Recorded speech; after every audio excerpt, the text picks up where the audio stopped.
Every July 4th weekend, thousands of people flock to Roswell, New Mexico to commemorate the anniversary of what they believe is the most important UFO event ever recorded. At the International UFO Museum and Research Center, believers pore over hundreds of controversial exhibits. To believers, the Roswell incident is the Mecca. It's the Rosetta Stone of all ufology and alien encounters. Believers are persuaded not by any concrete evidence, but by the stories of eyewitnesses. People who claim to have seen a strange crash and alien bodies in the desert more than 50 years ago. I would say the Roswell crash is the most significant event in human history. We had an encounter, albeit a very sad one, because the creatures were, with the possible exception of one, were dead. We had an encounter with creatures from another world. But to skeptics, there are plenty of down-to-earth explanations for these fantastic stories. The ufologists that really believe something alien happened at Roswell, they've taken just bits and pieces of events that did happen and distorted them and constructed around them a myth. The events that come to be known as the Roswell incident begin in the early summer of 1947, a season which would change the town forever. Flying saucer reports first started around June 25th of 1947, and almost immediately everyone began seeing flying saucers. Residents of southeast New Mexico start to see strange things in the sky, things they call unidentified flying objects, known as UFOs. New Mexico is abuzz with UFO mania and talk of invading Martians. Please contact us. Please contact us. We are your friends. Then, on July 5th, 1947, something really does fall from the skies near Roswell, landing on a field owned by sheep rancher Mac Brazel. He thought he had the debris of a flying saucer, and so on Monday, July 7th, he went into the closest town to report his discovery. Brazel contacts Sheriff Wilcox at Roswell, claiming he has found a flying saucer. The sheriff then calls the closest military base, Roswell Army Airfield, located just outside of town. Roswell Army Airfield is home to the 509th Bombardment Wing, at the time, the only atomic strike force in the world.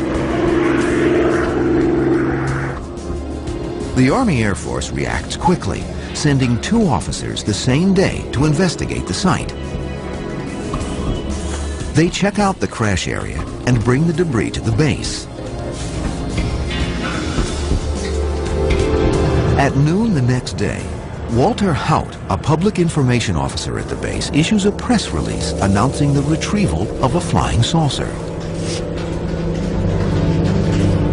To this day, the mystery remains exactly why Haut issues this sensational release, but its effect is immediate.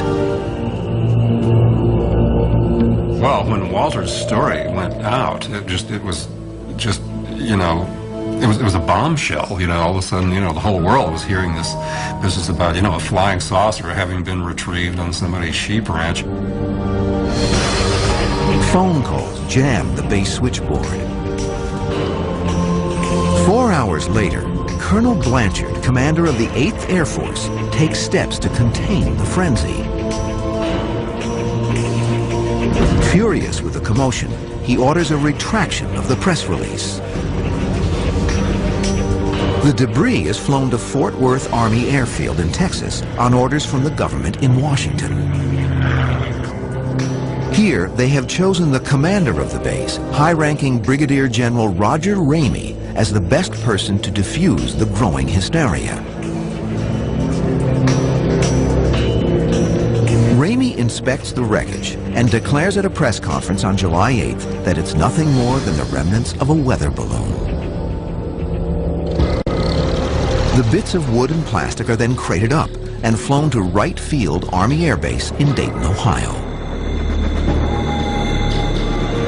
After this press conference, the public loses interest in the Roswell UFO story. No eyewitnesses have come forward claiming to have seen aliens or a crashed flying disc. The story fades from memory.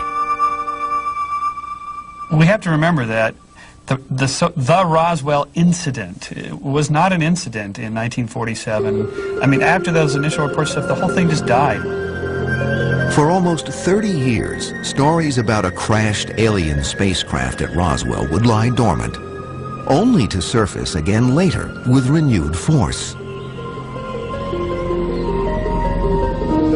When we continue, how the government admits to lying about the real story behind the crash near Roswell in 1947. It was a research effort. It had a very high priority, but the existence of the program was highly classified. In 1980, a book written by Charles Berlitz and William Moore called The Roswell Incident revives interest in the story about a crashed flying saucer in Roswell in 1947.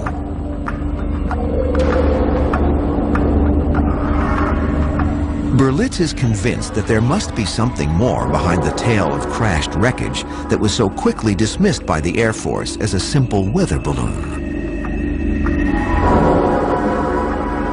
The book contains interviews with witnesses who have come forward claiming to see incredible things at the crash site. Now, eyewitnesses claim the government really did retrieve a flying saucer and alien bodies at Roswell and has lied about it ever since. The alleged cover-up kicks off as soon as sheep rancher Mac Brazel reports finding the debris. And the Army was out there probably before daybreak the next morning, Saturday morning, picking the pieces up, and the story went forward from there. More accurately, the lack of story went forward from there because, of course, there was an immediate and thorough cover-up. Witnesses now describe the crash site as teeming with armed military police who comb over piles of wreckage. These people say it's clearly recognizable as a flying saucer and injured aliens. In the more extravagant descriptions of this event, even President Truman arrives at the impact site. There are still a few surviving aliens, and there's translators trying to dissect what they're saying. According to these stories, the alien bodies and parts of the flying saucer are transported to a hangar at the Roswell Air Base. And that place, it's kind of a creepy feeling even today to go by that building and look in there and think, you know, this is where the stuff was brought. The bodies and debris are then shipped on to their final destination. The bodies, probably all of them, eventually ended up perhaps by way of Washington, you know, going out to Wright-Patterson Air Force Base. Conspiracy theorists believe the aliens and wreckage reside somewhere in a heavily guarded, top-secret government installation. Since the first book about Roswell in 1980, many more witnesses have come forward and more books written, fueling the angry claims that the government is hiding something of momentous importance.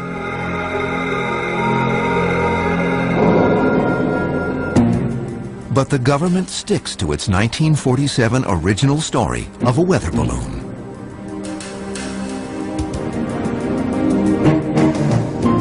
In 1994, Congressman Stephen Schiff of New Mexico responds to pressure from his constituents by lobbying the General Accounting Office in Washington to fully investigate the matter. Then, in 1995, in a document called the Roswell Report, the Air Force finally claims to tell the truth. that the weather balloon explanation was indeed a cover story. This report reveals that the debris found by sheep rancher Mac Brazel came from a top-secret U.S. military program.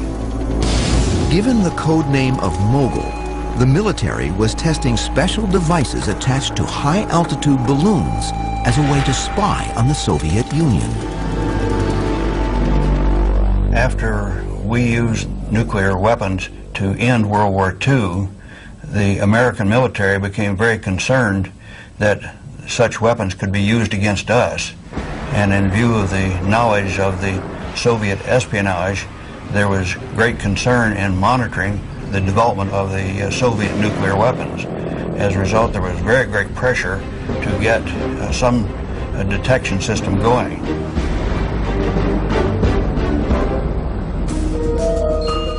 The base of operations for Project Mogul is 100 miles southwest of Roswell at Alamogordo Army Airfield. But the location has one drawback. Clear skies make it hard to conceal the balloon flights. As young scientists contracted by the Air Force, both Charles Moore and Duke Gildenberg are among the few present at the secret launches. The bizarre materials they use could easily mystify a civilian observer. For the first time, they acknowledged that there were in fact many secret balloon flights in New Mexico in the summer of 1947. In that whole period, there was great excitement throughout the United States about flying saucers. I'm sure all balloons that were being put up at that time were similarly being reported. The balloons in this never-before-released Air Force footage create an optical illusion, appearing like shiny silver jellyfish in the sky.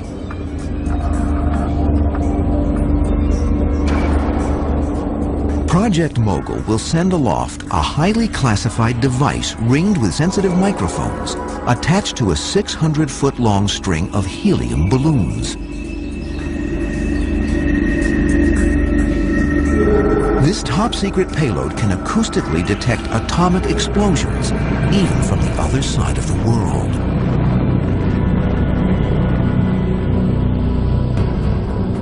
The Air Material Command, or AMC, headquartered at Wright Field, Ohio, coordinates the project. It was a research effort. It had a very high priority, but the existence of the program was highly classified. It looked like maybe a hard plaster, which turned out, incidentally, to be the plexiglass cover for the classified Mogul payload, but it had broken on impact. Pretty soon, this mutates into this unusual material that you ball up and it pops back out. Where did that come from? Well, in my opinion, that comes from up here. That comes from out of somebody's imagination and the retelling of the story from this original kite-like balloon material, which doesn't sound very alien to this other stuff, which sounds really alien. In the Roswell report, the Air Force admits there are grains of truth to some of the news stories. Specifically, eyewitness claims that the wreckage is adorned with some kind of alien hieroglyphic writing in pink or purple. The Mogul target device does in fact have a similar appearance. It was put together with some tape that had some flower-like, abstract flower-like designs that were pinkish purple in color. Every time I prepared a target for flight, I always puzzled what was the function of those flower-like designs. It turns out that the company that made the targets used the decorated tape simply because it was on hand. Over time, the story surrounding the visit by Major Jesse Marcel and Captain Sheridan Cavett to the crash site is also dramatically enhanced. The devil was in the details, and all the details were wrong. For instance, they described Cavett as driving a carryall. No, He never drove the carryall. They said Marcel used a Geiger counter. Nobody out there had a Geiger counter. They said they returned with a convoy of MPs. Cabot said they never picked up any MPs. None of it ever happened. And this is just the nitty-gritty details. When you really look into them in the Roswell incident, they're almost never really eyewitnesses. They're usually somebody who knew somebody. In my opinion, that's what virtually all of these eyewitness accounts are, nothing more than these sort of misleading, misremembered, filled-in-the-blank, false memories type eyewitness accounts. But the Air Force's Roswell report doesn't end the controversy. The Air Force would have to issue another document to explain why some people believed they saw aliens near Roswell in 1947. When we continue, how the recovery of crash dummies produced strange sightings around Roswell. We would send over the helicopter recovery crews with a number of body bags and pack them in the body bags.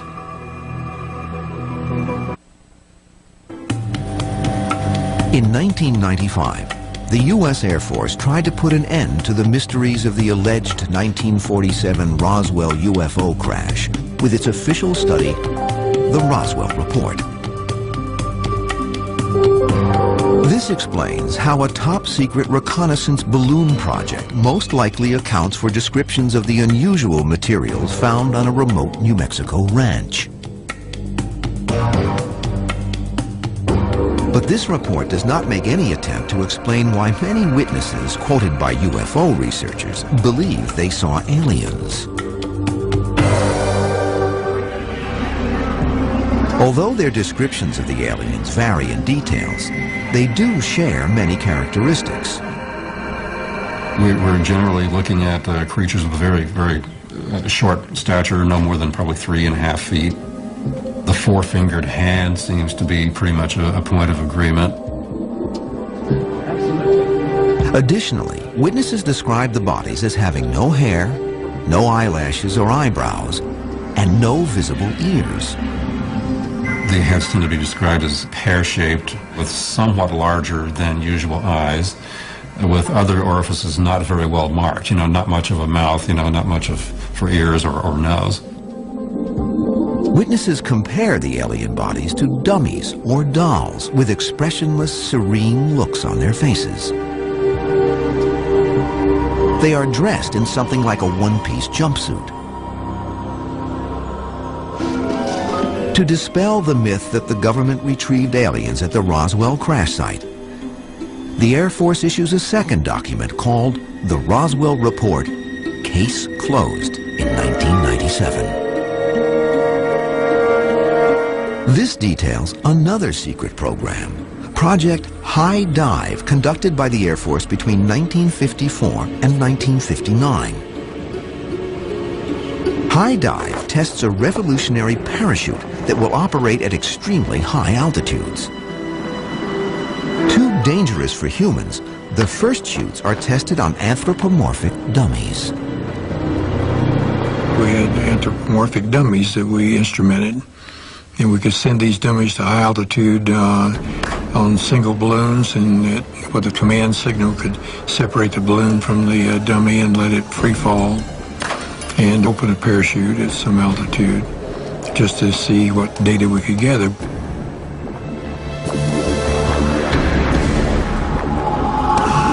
The balloons carrying the dummies are launched from the desert near Holloman Air Force Base in southeast New Mexico. Although none are launched from Roswell, many dummies land and are recovered close to Roswell. We would send over the helicopter recovery crews with a number of body bags and pack them in the body bags as soon as we got there. The dummies are dressed in standard Air Force one-piece flight suits. The sight of them could easily alarm the uninitiated onlooker.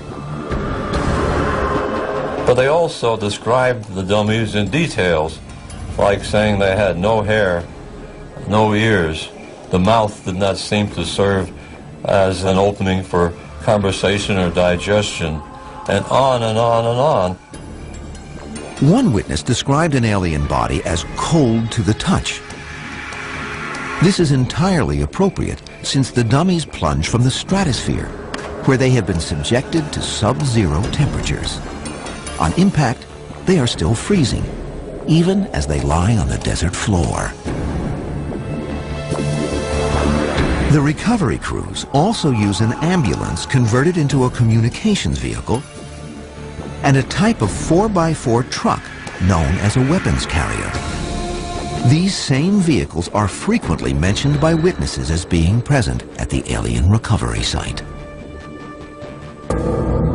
But conspiracy theorists are not at all convinced that crash dummies explain alien sightings around Roswell.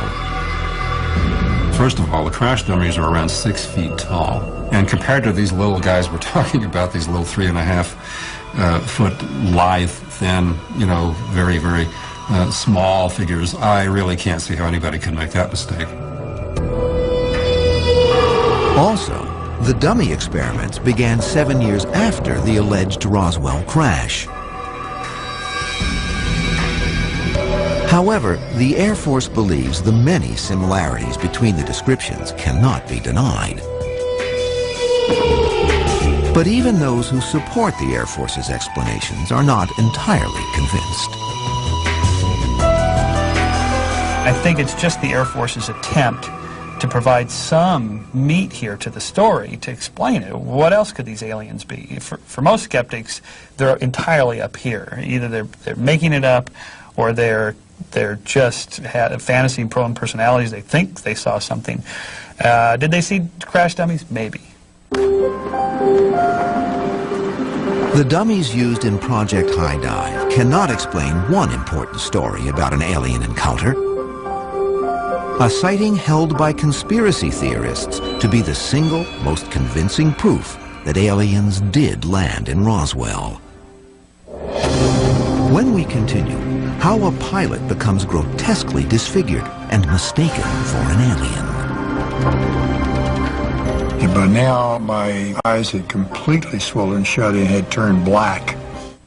The star witness for Roswell conspiracy theorists is Glenn Dennis. In 1947, Dennis is a mortician at the Ballard Funeral Home in Roswell. He claims that on July 6th, he drives an injured airman to the hospital at Walker Air Force Base, just outside Roswell. When I arrived there, where I usually park the ambulance, there were 3 old field ambulances, and they had these 2 old swinging doors, and one of them was open maybe 12 or 14 inches or so, and I saw a lot of debris in the back of it. The debris is unusual and unlike anything he has ever seen before. It looked more like maybe what fiberglass would look like today. It was very thin. There was a piece that kind of looked like the end of a canoe. It was coming up like this. But what really got my attention was it looked like it had some hieroglyphics. Dennis then enters the hospital and encounters a nurse named Naomi Maria Self, who is highly agitated. She tells him to leave immediately.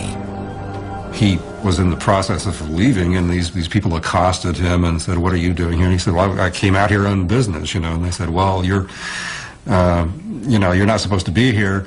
And in fact, he ended up being dealt out that famous threat, if you don't get out of here and you don't keep quiet, they're going to be picking your bones out of the sand. Dennis says this vicious threat was delivered by an angry, red-headed captain. Dennis leaves, but returns the next day to meet with the nurse. She then tells him of an incredible alien autopsy conducted by 2 doctors in the hospital the day before. She said, "You won't believe this." She said they had done these crash bags that were laying on this iron gurney. There was 2 very mutilated, she said, very, very small bodies. Some of them looked like they were almost black. The nurse tells Dennis their odor is so overpowering that she and the doctors are forced to abandon the autopsy. After his conversation with the nurse, Dennis would never see her again. She was shipped out that afternoon after 3 o'clock. One of the nurse officers that I knew called me and said that your friend had just been transferred out. The Air Force argues that Dennis's amazing story, which has passed firmly into popular legend, may be nothing more than a confused mix of details from two separate Air Force accidents that occurred near Roswell.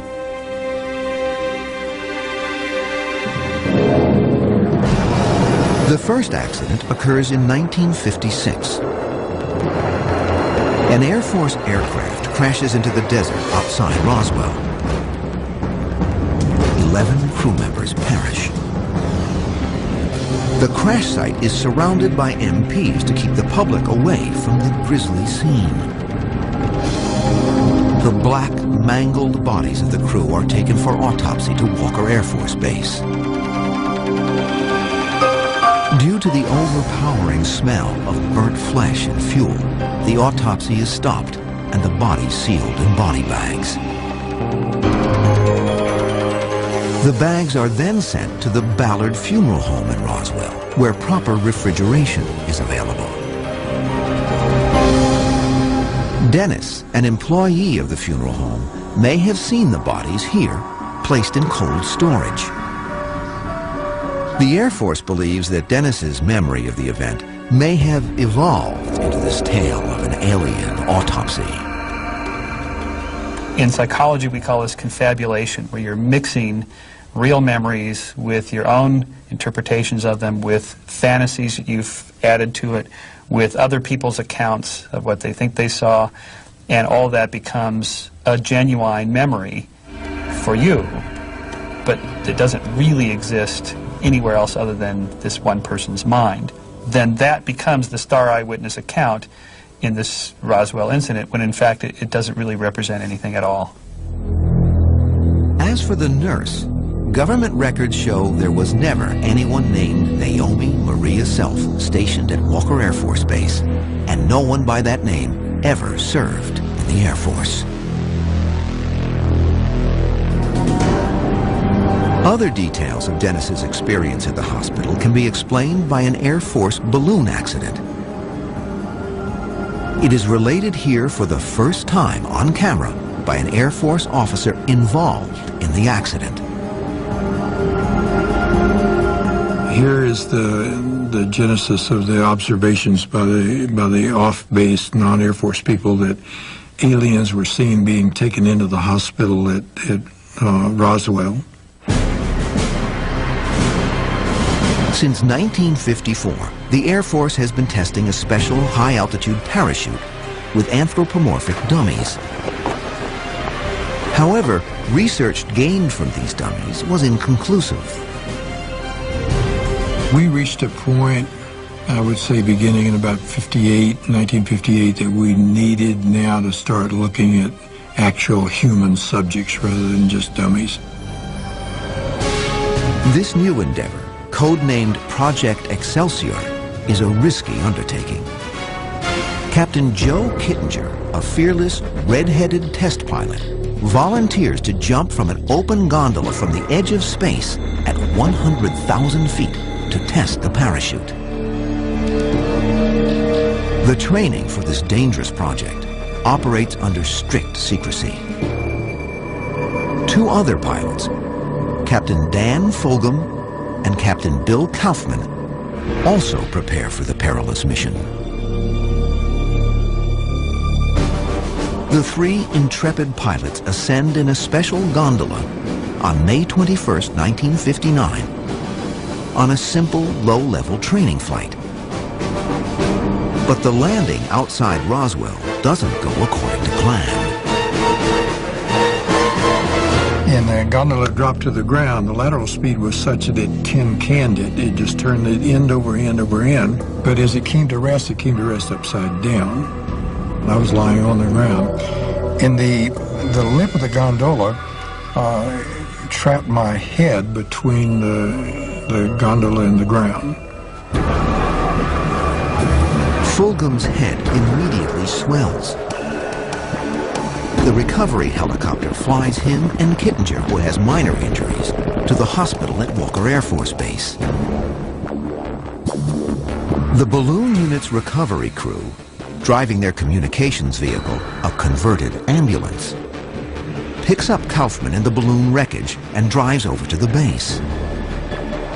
We finally got in, and I think one of the MPs drove us down to the hospital and guided us to the hospital. Once we got there, we parked by the emergency. There was a ramp right there.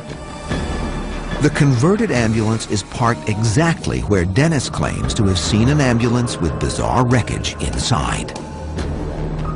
There are 2 panels similar to the ends of a canoe.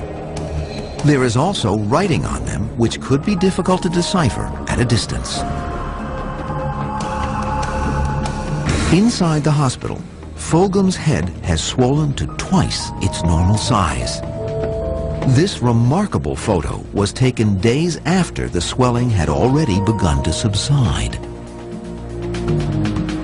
The first thing the flight surgeon did, of course, to try and contain the swelling in my head was to wrap me in ace bandages. And of course, that further enhanced the bulk of the head. And by now, my eyes had completely swollen shut and had turned black from the blood. Fulgham, free to roam the hospital, draws stares from startled onlookers. Meanwhile, Kittinger is desperately trying to arrange their return to Wright-Patterson Air Force Base in Ohio to avoid any unnecessary publicity for this secret project. Pro-alien Roswell writers talk about this red-headed captain, which was Joe Kittinger, talking to some of the people there and making even vicious threats toward them and even their families if they divulge what had happened. What the real story was that he had asked them very politely, please don't say anything about this balloon accident because I have forthcoming programs that could be compromised if too many people learned about this accident. The near-fatal accident doesn't derail Project Excelsior. Kittinger, Kaufman, and Fulgham continue their balloon-borne exploration of the upper atmosphere.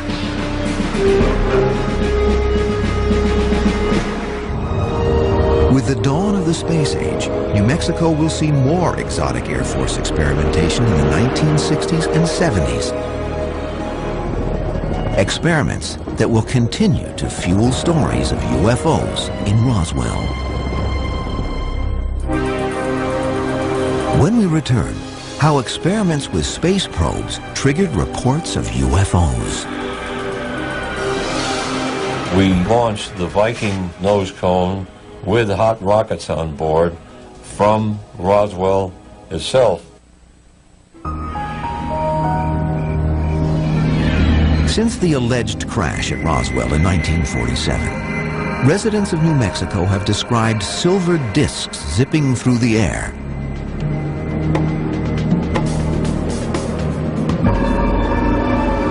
Between 1966 and 1972, the balloon unit at Holloman Air Force Base conducts experiments near Roswell with vehicles which actually are spacecraft.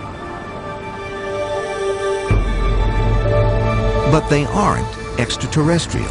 They're space probes for NASA's Viking, Surveyor, and Voyager programs, seen here in this newly collected footage. We flew a number of disc-shaped objects, and those were seen in the air sometimes as flying saucers. We launched the Viking nose cone with hot rockets on board from Roswell itself. Several of the museums in Roswell, they made copies of the Viking nose cone and said, hey, this is what their spaceship looked like. The space probes are flown to 100,000 feet from a balloon and then released for self-propelled supersonic free flight back to the desert floor. To an imaginative observer, tests of these NASA space probes could easily be confused with a visitation from another world. The probes, stored on base in hangars, may have spurred tales of a captured flying saucer. And they kept things kind of locked up so people wouldn't get in there and poke around. But people passing by, maybe through a crack in a hangar door, would occasionally see this thing. And what it was interpreted as was a leftover from the 1947 crash. These giant tethered balloons used for weather experiments also add to the stories of strange objects hovering over the Southwest. This rig, called a V-balloon, first flew in the 1960s and bears a remarkable resemblance to an eyewitness drawing of the UFO that allegedly crashed in Roswell in 1947. These are only the highlights of the Air Force's answer to questions about an alien encounter at Roswell more than 50 years ago. The two official reports try to illuminate the mysteries that have grown up around a highly sensitive Cold War balloon project and other experiments conducted in the remote New Mexico desert. Conspiracy theorists totally reject their arguments. It's funny how they just kind of switch from one story to another and say, oh, well, don't think about the fact that we were lying the first time, And then, of course, later it was the crash dummies story. I really just wish they would learn to say no comment. That really, I think, dignifies the whole scenario more than anything else could. Disbelievers draw different conclusions to the Roswell myth. If I may make a parallel to the JFK assassination, the Roswell incident has all the makings of the same sort of conspiratorial thinking, in that the case will never be closed in either of these things. And the reason is because the mystery is more compelling than the solution. But die-hard believers refuse to give up the idea that the government covered up an alien UFO crash at Roswell. They still hope that one day this so-called cover-up will finally be exposed. I wish we had a piece of debris. We don't. I wish we had a photograph of the crash site before the retrieval. We don't. I wish we had a photograph of the bodies. I wish we had the bodies, but we don't have any of these things. What we have is many hundreds of witnesses. Some believe the continued spinning of the Roswell myth is nothing more than a way to make a buck. And then it expands into a media feeding frenzy. And that's the bottom line. The bottom line is the green bottom line, period. Let's put Roswell on the map for one thing. We're averaging over 200,000 people a year that are coming. 86% of the people come to Roswell come to see this museum. Now that isn't a lot of people, But people still remain firmly divided over the truth about the Roswell incident, which has nevertheless earned its place in history. If we looked back in 100 years from now, and let's say some social historian decides to write a history of the second half of 20th century America and some of the unusual things that people believed, I think Roswell will be up in the top 10 of the myths of America in the Cold War as a classic example of a mass hysteria and sort of an urban legend that gets told of the fears and anxieties that Americans had during the Cold War, wrapped around all this new and exciting NASA science fiction culture that we lived in at that time.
Roswell.